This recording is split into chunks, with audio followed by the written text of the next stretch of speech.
When Walter and I went to visit my husband's parents, my mother-in-law picked us up from the airport.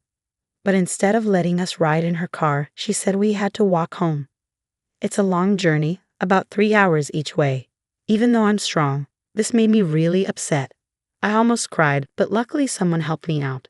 In the end, my mother-in-law felt sorry for treating me that way. My name is Jennifer. I'm 30 years old and married to Walter.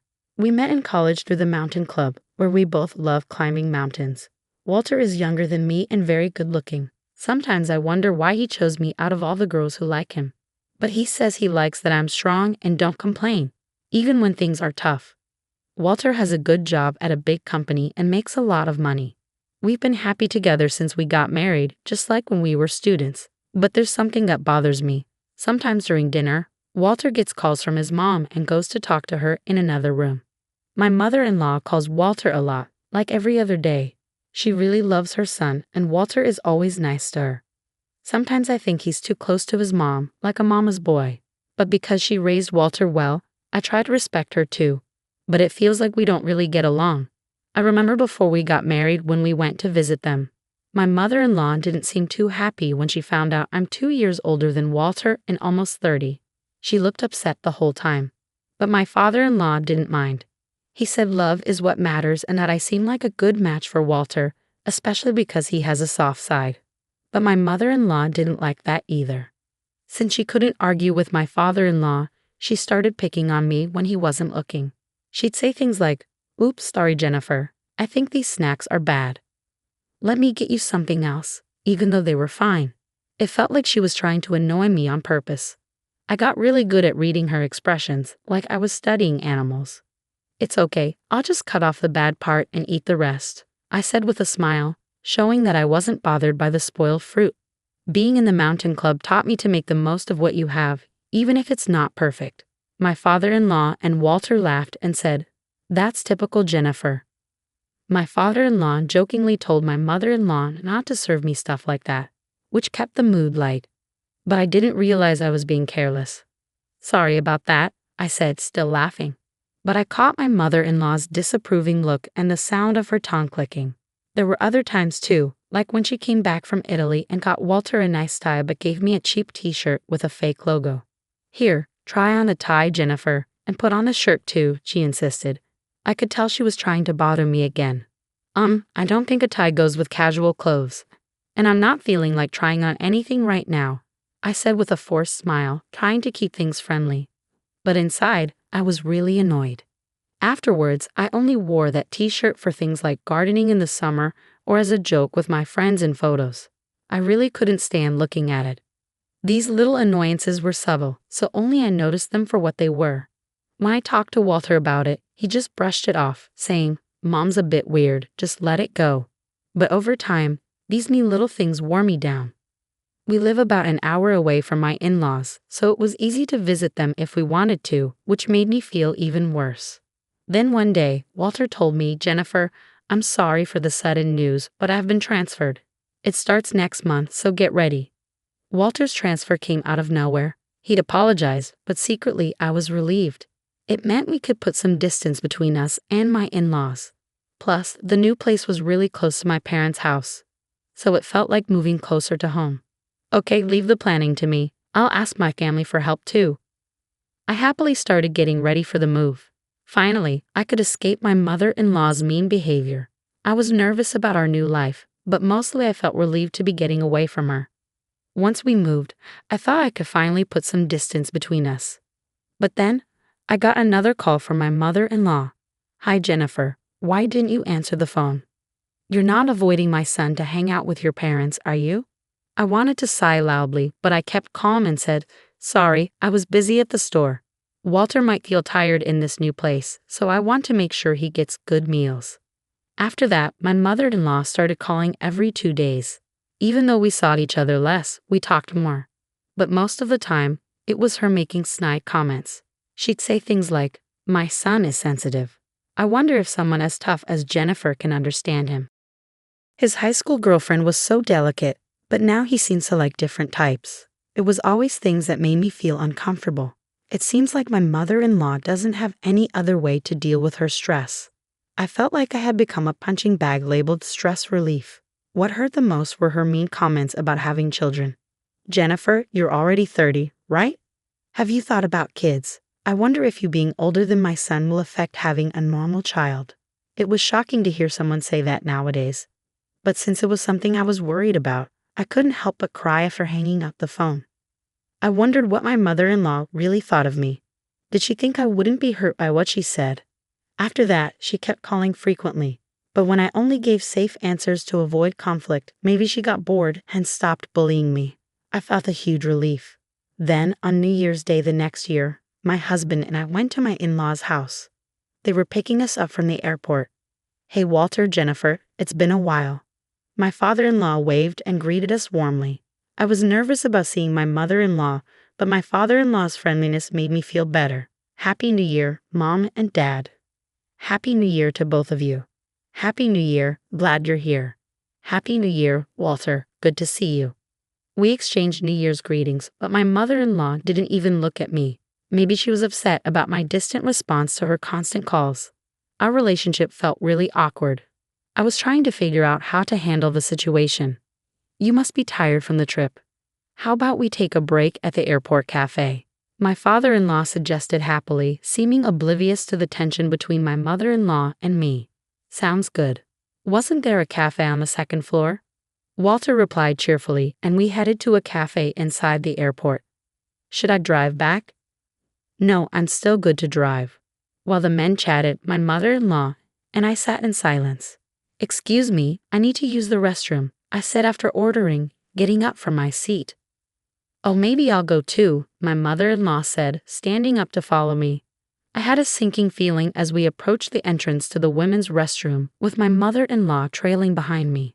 Suddenly, she said, since you can't ride in the car, why don't you just walk back? Confused, I turned to her, and there it was again, that same expression. We're going back as a family of 3. You're just a stranger, aren't you? I couldn't believe what I was hearing. Walk back from here to my in-laws' house? How far was that? And to call her son's wife a stranger. I was frozen in shock as my mother-in-law kept hurling words at me. I've been nice enough to call you often, but unlike Walter, you always respond coldly. Living near your parents' house has made you arrogant. I don't even want to think of you as my daughter-in-law. You're just a stranger. Her voice was getting louder. I was shocked, but I didn't want to argue in public, so I meekly replied, yes, I understand. Feeling too upset to go back to where Walter and my father-in-law were, I made my way towards the airport exit, moving slowly. Even though my mother-in-law told me to walk back, this was an airport. There had to be taxis or buses. I could go as far as I could by public transport and then walk the rest of the way. But more than that, I was worried about how I would face my in-laws when I finally arrived. And how would I spend the next few days there? Those thoughts weighed heavily on my mind. For the moment, I searched on my phone for transportation options to my in-laws' house. There was a bus leaving in just 10 minutes, but it wouldn't take me all the way there. I'd have to walk from where the bus dropped me off. It seemed like it would take about 3 hours in total. 3 hours, I could manage that with my legs used to climbing mountains. It wasn't impossible. But there was a big difference between walking for fun and walking because I was being excluded from the car due to harassment. Tears started to well up in my eyes. Was it my fault? If I had been nicer on the phone, even after being treated so badly, would this have happened? Lost in my thoughts as I walked, I suddenly felt a tap on my shoulder from behind. Jennifer, why are you walking here? It was my father-in-law's voice. Did my wife say something to you at the restroom entrance? I was heading there too, and I saw you two talking. Then you started walking away, so I followed. Seeing the concern in my father-in-law's eyes, the tears I had been holding back spilled over and streamed down my cheeks. Jennifer, what happened? I made up my mind to tell them the truth. Actually, I recounted exactly what my mother-in-law had said, and my father-in-law's expression turned to one of anger, fiercer than I had ever seen. Oh dear, she said that to my son's wife. My father-in-law's reaction surprised me. Then he said something I never expected. I'll walk with you, Jennifer. With that, my father-in-law positioned himself in front of me and began walking. Father-in-law, don't worry. I used to enjoy mountain climbing, and I went on many climbs with Walter when he was little. A 3-hour walk one way is nothing. Indeed, my father-in-law's steps were steady, not what you'd expect from someone who's 62 years old. Come on, let's go. But we didn't tell Walter we were leaving. Is that okay? I finally remembered that in my shock at my mother-in-law's words, I had just left without saying anything to Walter. Walter will be fine. They'll probably convince him to wait. I'll let him know, my father-in-law assured me, taking out his phone to text my mother-in-law. He told her he was walking back with me and that the car keys were in his bag.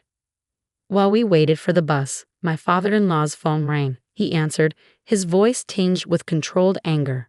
It was my mother-in-law on the other end. I heard what you said to Jennifer. If you're going to say things like that, then I won't ride in the car either. I could hear my mother-in-law's panicked voice shouting from the other end. That's not what happened. She wanted to walk for exercise. I was left dumbfounded by their exchange, more shocked than anything else. We'll discuss this when we get home, my father-in-law said before hanging up and putting his phone away. Shortly after, my phone started ringing. It was definitely my mother-in-law calling. Father-in-law and I exchanged looks. What could she possibly want now? To tell us to get back in the car?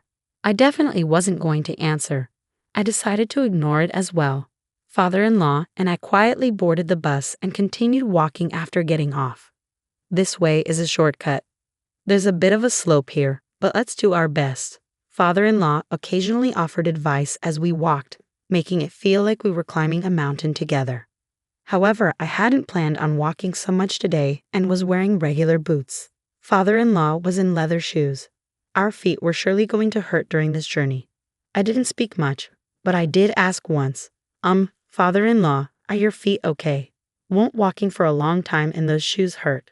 Father-in-law glanced at my feet and squinted. Looks like we're both in the same boat.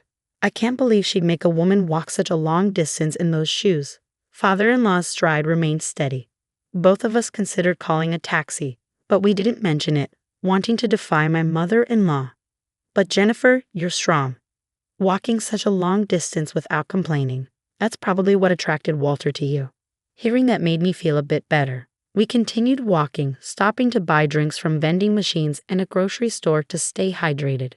After about 3 hours, with the sun beginning to set, we finally reached my in-laws' house. Their car was parked out front. Mother-in-law and Walter must be home. We're back. Father-in-law opened the front door and Walter rushed over. Yeah, Jennifer, I was really worried. What happened? Why did you suddenly decide to walk back for exercise? Walter asked, concerned. Did you hear that from Mom?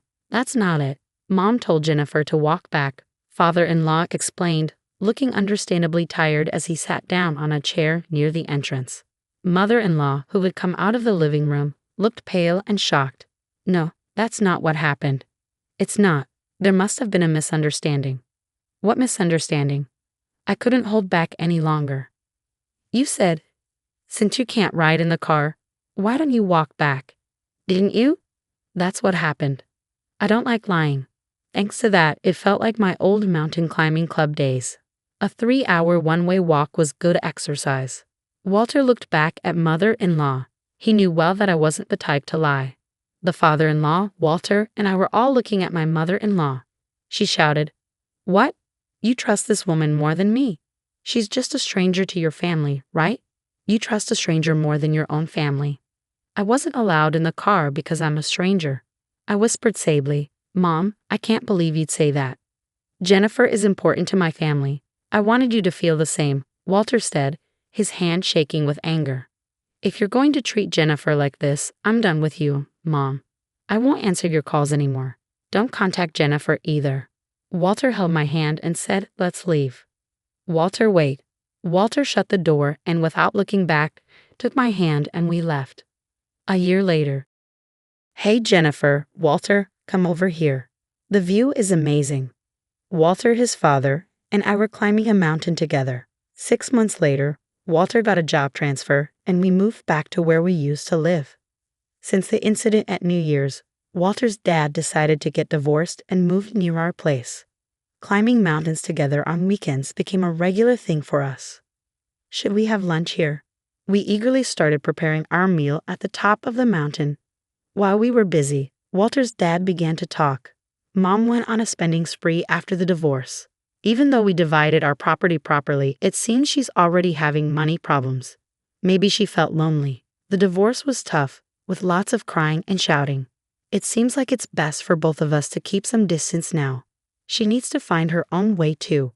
Otherwise, she might end up taking her stress out on those close to her. I listened quietly to their conversation. I'll focus on my own life so I won't end up hurting others because of my stress. As I looked out at the view from the mountain with my precious family, I made that promise in my heart.